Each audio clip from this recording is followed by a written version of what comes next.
The feds just notified Yo Gotti about how his own artist Black Youngsta's partners is trying to snake him out because of the fact that Big Jook was actually about to tell on the whole CMG because he didn't want to have to go down and take the hit for the Young Dolph thing. He didn't want to have to actually take the blame for all that. So he was going to tell on Yo Gotti. He was going to tell on moneybaggyo and Black Youngsta and the whole entire camp. This is what Govan Hernandez got locked up for and released because he gave the information to actually get all of them to get in trouble for this, man.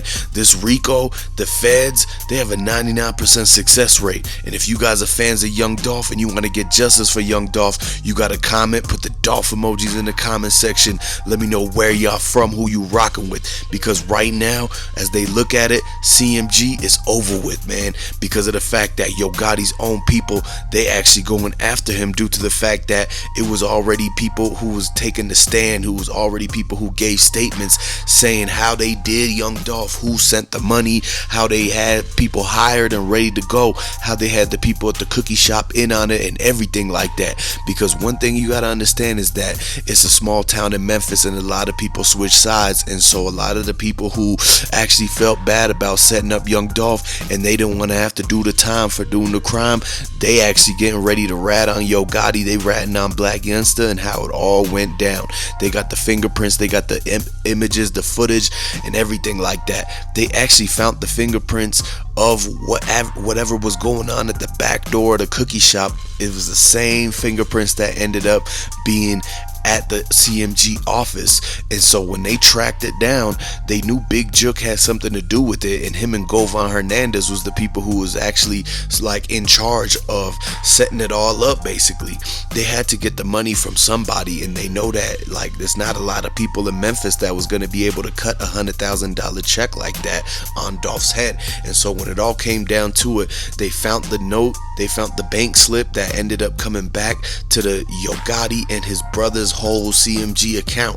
And this is what made them realize that they had to get the feds involved, because they knew for a fact that this RICO was going to be active, like it's activated when the feds come and they swept through Memphis. They kicked down Yo Gotti's door. They kicked his door down, man. They threw the smoke bomb through the hallway.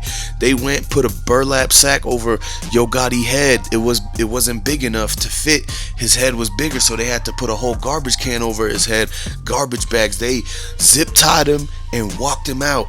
And they threw him in the back of the whole same exact white Ford Explorer that hit up Big Jook. Because one thing you gotta understand is that they already knew this was coming. They knew that the RICO was coming. They knew they was gonna get the people who did this to Young Dolph, because Young Dolph was the king of Memphis. All the MPD people, they know they gonna get a big bonus and a big raise if they solve the Dolph case. And this is the main reason why everybody's been looking at it like they had to stay away from Black Youngsta. They had to stay away from Big Jook and all of them, because they knew that they was gonna be people that was looking for him since they was telling.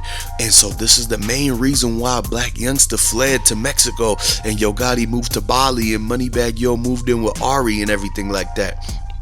And by the way it looks of it, you gotta understand that nobody wanted to go down for the Dolph situation on their own. That's why they taken all of them with them, man. They should have left Young Dolph alone a long time ago. If you looked at it, man, they would have known that Young Dolph, he was the person who was in the right this whole time, and it was a karma for how CMG just keeps on getting in trouble, how everything just keep happening at all their concerts and the shows. Their chains keep getting snatched, the artists keep flopping, and a lot of the artists getting dropped and everything like that. When you really look at it, Black Youngsta hasn't done any CMG shows. He hasn't popped out with none of them people in a long time, man. It's a restraining order against them. They're not allowed to be around each other. This is why Yo Gotti, he's now riding around with 42 Doug. And 42 Doug, remember, he got shaken down, and he didn't check in when he was with the whole, he was in the West Coast and everything like that, and the Dolph fans literally pulled up on him. Like, Dolph has a lot of fans from all over the world, so let me know what city y'all from if you guys are real Dolph fans.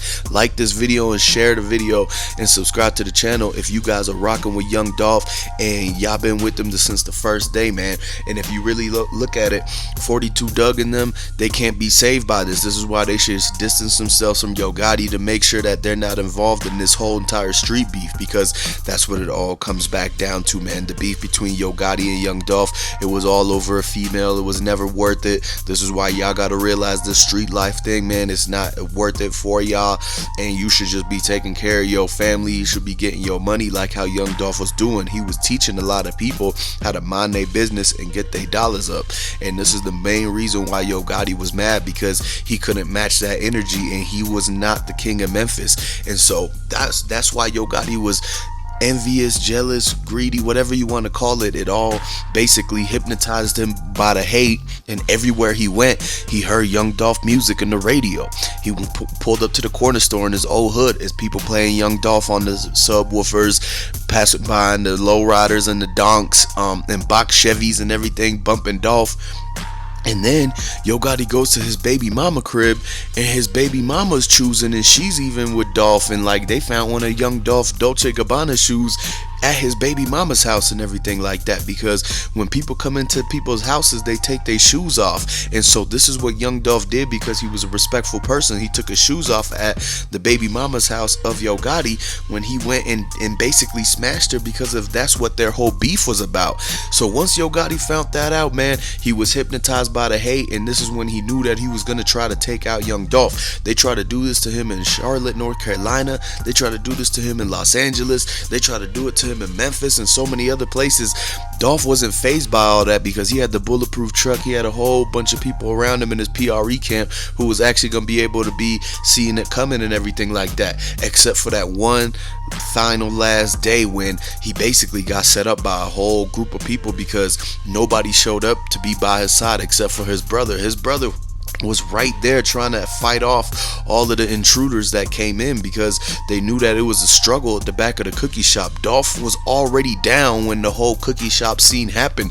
Like, they dragged him in and placed him there, and it wasn't actually the dudes from the front out of the two-door that did it. There was a lot of they still trying to investigate and figure out, because they seen that Young Dolph phones ended up in that dumpster behind the cookie shop, and they found his wallet in the bushes. So they knew there was some kind of struggle that caused like his items to fall out, or either that, or they was trying to actually get rid of the evidence, because when they dusted the fingerprints on Young Dolph's wallet, it had his whole credit cards and everything had somebody's fingerprints on it, as if they was taking him around town and actually having him empty out the account through the ATM. Y'all gotta remember, Dolph was using the cookie shop as a stash spot. He had a whole $1 million in that safe back there, and he had $5 million in cashier's check in his chrome heart bag. If you look at that chrome heart bag, the fanny pack, Dolph had hundreds of thousands, if not millions of dollars in cashier's check. It was the end of the year in Memphis. He was coming back to get all of his investment money.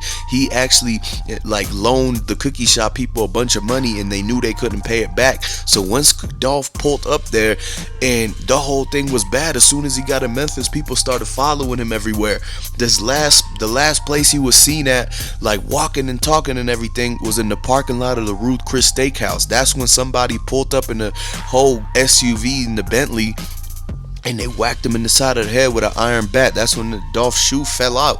It's still Young Dolph shoe right there in that parking lot that they found, because there's no other size 11 designer shoe like that anybody else wears in Memphis except for Young Dolph. So that's when they knew that this was where Dolph got picked up at, and then they drove him around and everything. They made it look like he was gonna go to the Turkey Drive. That's why they changed the address, because they knew that with the way that they did Dolph, it was too much that they did. He wasn't even able to make the appearance or anything like that. So they decided to dump him off at the cookie shop, because they knew that they had that location. When somebody dropped the low, and Raven said that Dolph was gonna come to the cookie shop to do the music video at 9 in the morning, and so that's when they knew, okay, after we take him around everywhere like that in the U-Haul, and they basically was flooring the U-Haul, swerving all around town and everything.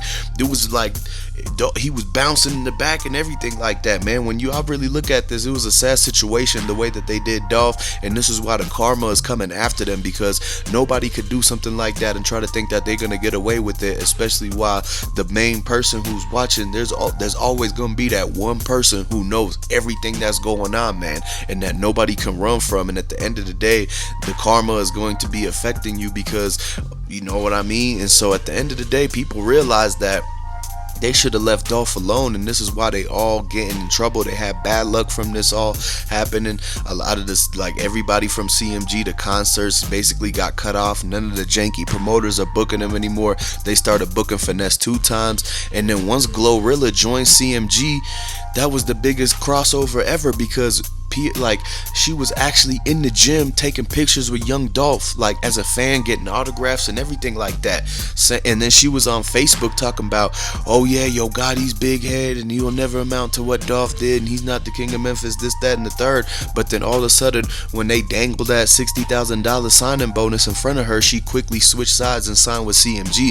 Where was the loyalty? All the love, it got thrown out the window, man. This is what people don't understand these days. You got to take care of yourself, because you can't trust nobody these days. Even somebody like Glorilla will switch sides on you, like after you leave the world and everything like that. That's why we have to keep Young Dolph legacy going on. We have to keep advocating for Young Dolph. We have to keep hitting up the Dolph Museum. We have to make sure that the Dolphin Aquarium gets built and the name and commemorated as a memorial to Young Dolph, because we have to show some type of support and some type of love for the king of Memphis, man. He was giving back to his community. He was doing right as a leader in the community, and he was actually a role model that people could look up to. And not a lot of rappers these days are role models, and not a lot of rappers or people in general could do what Dolph did, and he was doing it on multiple levels, man. So I want to salute to Young Dolph, send my condolences to everybody that's been affected by the situation. If you guys are rocking with Dolph, put the Dolph emoji in the comment section. Make sure you like the video, share, subscribe, and I'm gonna catch y'all later. Peace.